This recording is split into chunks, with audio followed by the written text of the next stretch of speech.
Time. Make it count. Good evening, friends. Let's start with a question, one that doesn't need an immediate answer, but deserves your honest reflection.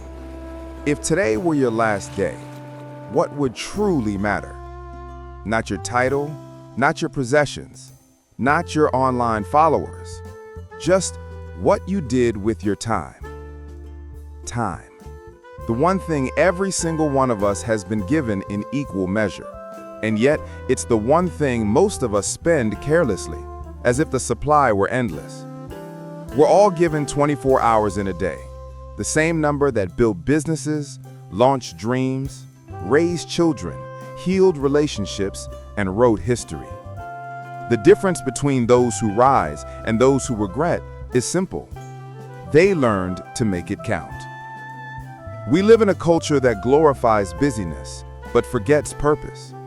We run from one thing to another, juggling work, notifications, distractions, until we collapse at night wondering where the day went.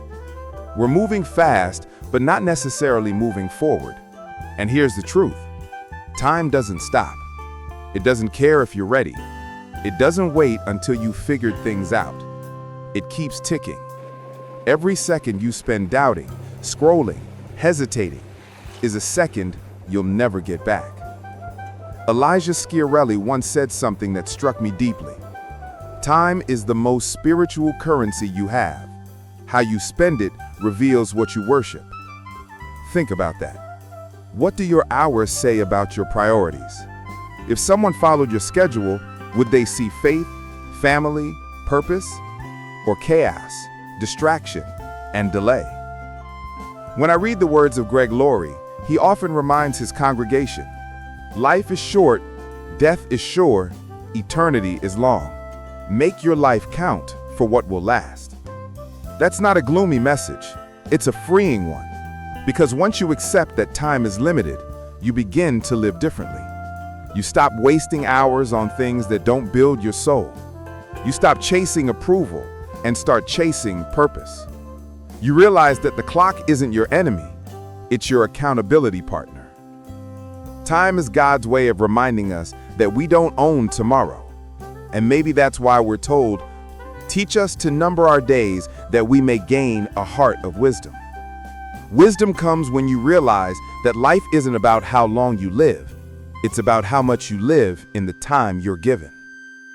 I once met a man who said, I'm just waiting for the right moment to start my dream. I smiled and told him, my friend, the right moment was yesterday. The next best time is now. That's what Doug Weckerman preaches so passionately. Stop waiting for perfect conditions. Start with what you have. The clock won't pause while you build courage. You have to begin before you're ready, because readiness is built through action. Some of us are praying for a door to open while sitting on the couch holding the key. Time rewards the doers, not just the dreamers.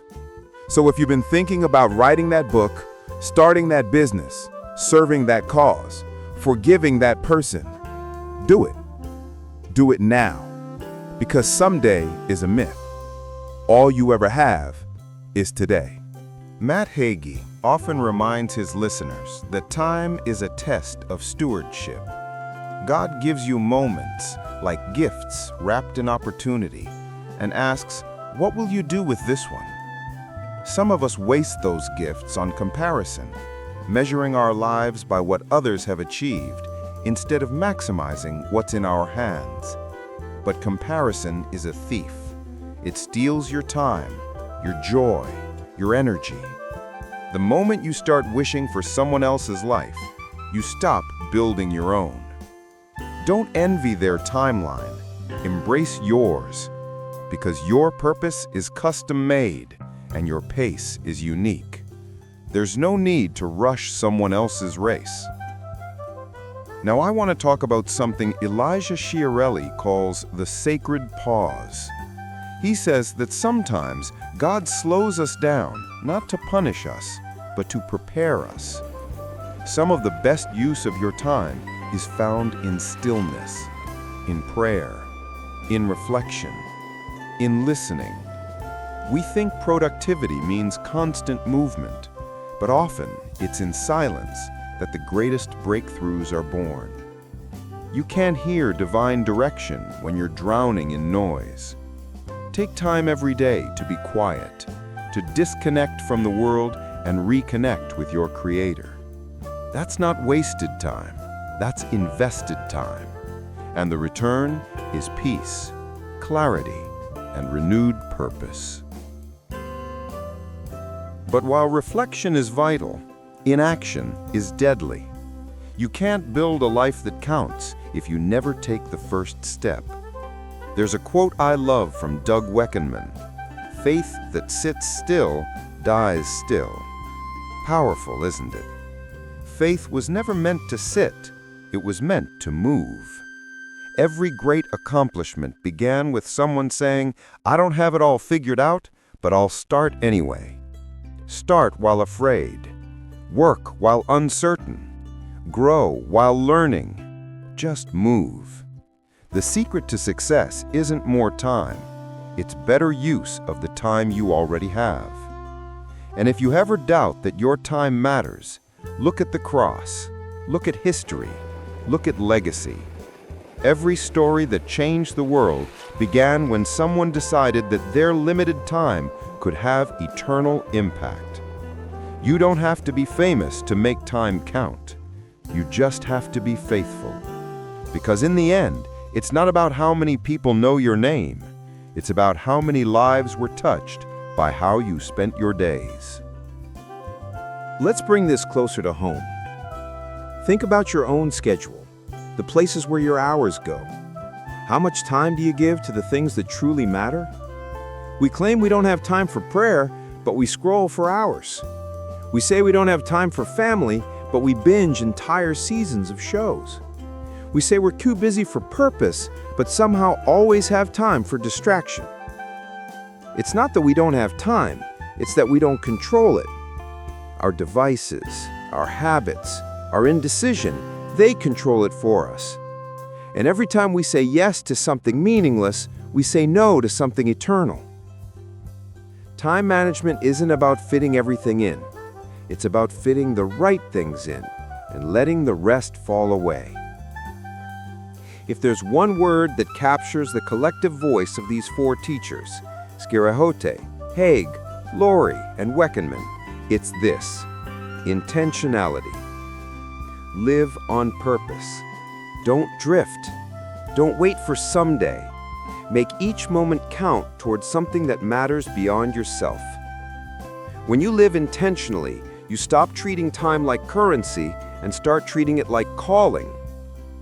You wake up each morning asking, "Lord, how can I use this day to glorify you and bless others?" You go to sleep each night not with regret, but with peace, knowing you invested your day in something worthwhile. That's how you make time count. Greg Laurie once told a story about an elderly man who came to him near the end of his life. The man said, "Pastor, I've climbed the ladder of success my whole life, and now I realize it was leaning against the wrong wall." That's what happens when we pursue success without purpose. We get to the top and feel empty. But when you climb the right ladder, faith, family, service, integrity, you may not reach worldly fame, but you'll reach eternal fulfillment. You'll look back and say, "I made it count." Here's the beauty of time. You can't go back, but you can start again. No matter how much you've wasted, redemption is always possible. The past is a lesson, not a life sentence. Matt Haig often says, God never consults your past to determine your future. So don't live chained to yesterday. Your best days aren't behind you, they're waiting for you to start living them. Today can be your turning point.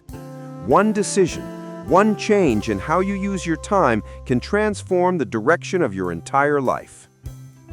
If I could leave you with one challenge, it's this. Don't let the clock run your life, let purpose direct it. Because someday every one of us will look back and realize that time was the real currency of our existence. It won't matter how many likes you got, how many dollars you made, or how many people envied your success. What will matter is how you used your minutes, who you loved, who you served, and what kind of difference you made. So love deeply, forgive quickly, serve humbly, work passionately, rest purposefully, and live fully. Make every second count because it's not coming back. Before I close, let's take a deep breath together. Inhale purpose, exhale distraction. Let's make a quiet promise, not just to ourselves, but to the one who gave us time in the first place. From this day forward, I will live with intention. I will guard my time. I will invest it in things that matter: faith, love, service, growth. I will no longer drift through days. I will design them. My moments will reflect my mission. My time will count. And when your life reaches its sunset, may people not just remember what you achieved, but how you lived. May they say, that person didn't just exist, they made their time count. Because the truth is simple and sobering. We can't control how much time we have, but we can control how much meaning we put into it.